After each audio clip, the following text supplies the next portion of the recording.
नमस्ते। आज हम एक ऐसे विषय पर बात कर रहे हैं जो बाहर से किसी जादू जैसा लगता है, लेकिन अंदर से ये एक बेहद जटिल और आपस में जुड़ा हुआ जाल है।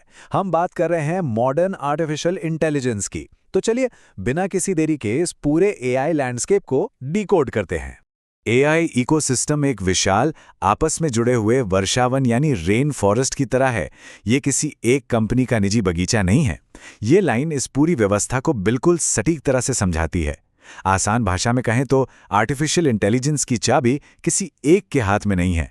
ये अलग अलग खिलाड़ियों का एक बहुत बड़ा नेटवर्क है। इस पूरी कहानी तो हम 5 हिस्सों में समझेंगे। एआई रेन फॉरेस्ट का स्ट्रक्चर, रिसर्च लैब्स और टेक दिग्गज, हार्डवेयर का gold rush, open source community और आखिर में दुनिया भर की सरकारें और उनके नियम।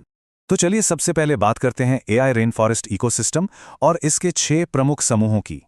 इस पूरे इकोसिस्टम को चलाने वाले 6 मुख्य पिलर्स हैं। एआई रिसर्च लैब्स जो कोर टेक्नोलॉजी इन्वेंट करती हैं, बड़ी टेक कंपनीज जो इन्हें फंडिंग देकर स्केल करती हैं, हार्डवेयर कंपनीज जो वो मशीनें बनाती हैं जिन पर यह सब दौड़ता है, सरकारें जो रूल्स बनाती हैं, की रिसर्चर्स यानी वो साइंटिस्ट्स जो इन आइडियाज़ के पीछे हैं, और ओपन सोर्स कम्युनिटीज़ जो इस तकनीक को आम लोगों तक पहुंचाती हैं। ये सभी ग्रुप्स लगातार एक दूसरे के साथ कोलैबोरेट भी करते हैं और टकराते भी हैं, और सच कहूं तो यही टेंशन इस फील्ड को इतनी तेजी से आगे बढ़ा रही है। अब आगे बढ़ते हैं और इस रेन फॉरेस्ट के सबसे ऊपरी हिस्से की बात करते हैं, रिसर्च लैब्स और टेक दिग्गज। यहां सबसे दिलचस्प कहानी है सेफ्टी वर्सेस स्पीड की। एक तरफ है ओपन एआई जिसने चैट जीपीटी बनाया। ये अपनी तकनीक को बहुत तेजी से कमर्शियलाइज कर रहे हैं, और इसी जल्दबाजी की वजह से हमने हाल ही में एक बहुत ही ड्रामेटिक बोर्डरूम बैटल देखा।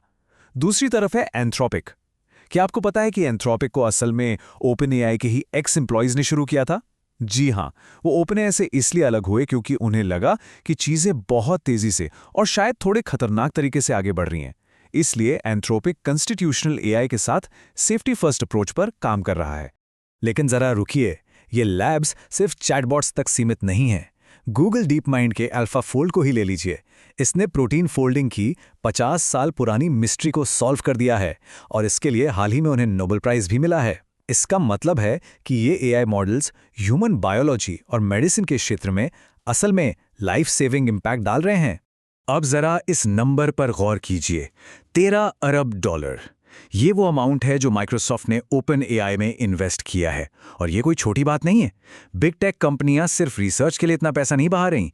उनका असली मकसद है इन पावरफुल मॉडल्स को हमारे रोजमर्रा के सॉफ्टवेयर के साथ जोड़ना, ताकि दुनिया भर के बिजनेस इसका आसानी से फायदा उठा सकें। अब बात करते हैं इस इकोसिस्टम की जड़ों की, यानी हार्डवेयर और द गोल्ड रश की। कहा जाता है कि कैलिफोर्निया के ऐतिहासिक गोल्ड रश के दौरान असली पैसा सोना खोजने वालों ने नहीं, बल्कि कुदाल और फावड़े बेचने वालों ने कमाया था। आज के इस एआई गोल्ड रश में एनवीडिया बिल्कुल वही कुदाल और फावड़े बेच रही है। हर बड़े एआई मॉडल को ट्रेन करने के लिए एनवीडिया के एडवांस्ड जीपीयू की जरूरत होती है। आज पूरी की पूरी इंडस्ट्री पूरी तरह से इन्हीं चिप्स पर निर्भर है, और इसी का नतीजा है ये mind blowing number, $3 trillion. AI boom के पीक पर एनवीडिया का मार्केट कैप इस जादुई आंकड़े को पार कर गया था, जिसने इसे इतिहास की सबसे मूल्यवान कंपनियों में से एक बना दिया। लेकिन हार्डवेयर सिर्फ चिप्स के बारे में नहीं है। क्लाउड कंप्यूटिंग को आप कुछ इस तरह समझ सकते हैं जैसे किसी सुपर कंप्यूटर को घंटे के हिसाब से किराए पर लेना। माइक्रोसॉफ्ट एज्योर, अमेजॉन AWS और गूगल क्लाउड, ये तीनों असल में इस एआई रेन फॉरेस्ट के मकान मालिक हैं। एआई कंपनियों को अपने मॉडल चलाने के लिए इन टेक जायंट से कंप्यूटिंग पावर किराए पर लेनी ही पड़ती है। चलिए, अब विचारधाराओं की बात करते हैं ओपन सोर्स और इस फील्ड के प्रमुख पायनियर्स। अभी इंडस्ट्री में सबसे बड़ी debate open source versus closed source की है। एक तरफ मेटा जैसी कंपनियां हैं जो अपने लामा मॉडल्स को बिल्कुल मुफ्त में पब्लिश कर रही हैं। उनका मानना है कि इससे एआई तक सबकी पहुंच बनती है और इनोवेशन की स्पीड बढ़ती है। दूसरी तरफ ओपन एआई जैसी labs a closed source approach है। उनका तर्क है कि इन पावरफुल मॉडल्स को थोड़ा कंट्रोल में रखने से सेफ्टी बनी रहती है और इसके गलत इस्तेमाल को रोका जा सकता है। दोनों ही साइट्स के पास अपने अपने बहुत ही मजबूत तर्क हैं। और ये असहमति सिर्फ कॉर्पोरेट्स तक सीमित नहीं है। डीप लर्निंग के जिन 3 पायनियर्स को गॉडफादर्स ऑफ एआई कहा जाता है, वे खुद इस तकनीक के खतरों पर एकमत नहीं है।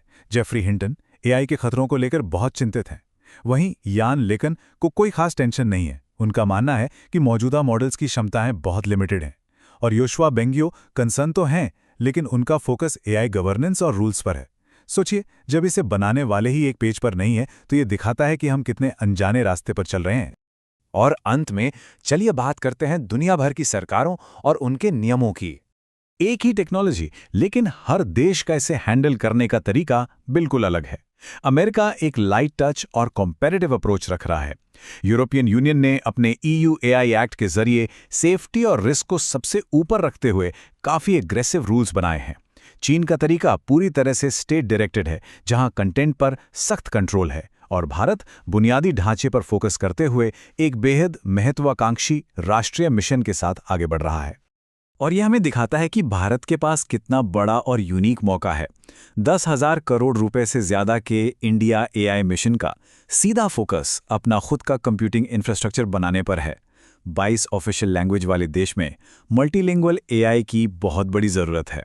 और 1.4 बिलियन लोगों का जो विशाल डेटा जनरेट हो रहा है, वो भारत को इस ग्लोबल AI रेस में एक बहुत ही पावरफुल प्लेयर बनाता है। अब जरा इस टाइमलाइन को देखिए। 1956 में आर्टिफिशियल इंटेलिजेंस शब्द पहली बार इस्तेमाल हुआ था। 2012 में मॉडर्न डीप लर्निंग शुरू हुई और 2017 में ट्रांसफॉर्मर आर्किटेक्चर आया। लेकिन असली स्पीड देखिए 2022 के बाद। चैट GPT लॉन्च होने के सिर्फ 2 महीने में 100 मिलियन यूजर्स तक पहुंच गया। और 2024 आते आते EU AI एक्ट भी पास हो गया और इस फील्ड के रिसर्चर्स को नोबेल प्राइज भी मिल गए। ये हमें एहसास कराता है कि चीज़ें कितनी ज़्यादा तेज़ी से बदल रही हैं। और इसी के साथ हम इस डीप डाइव के आखिरी और शायद सबसे बड़े सवाल पर आते हैं।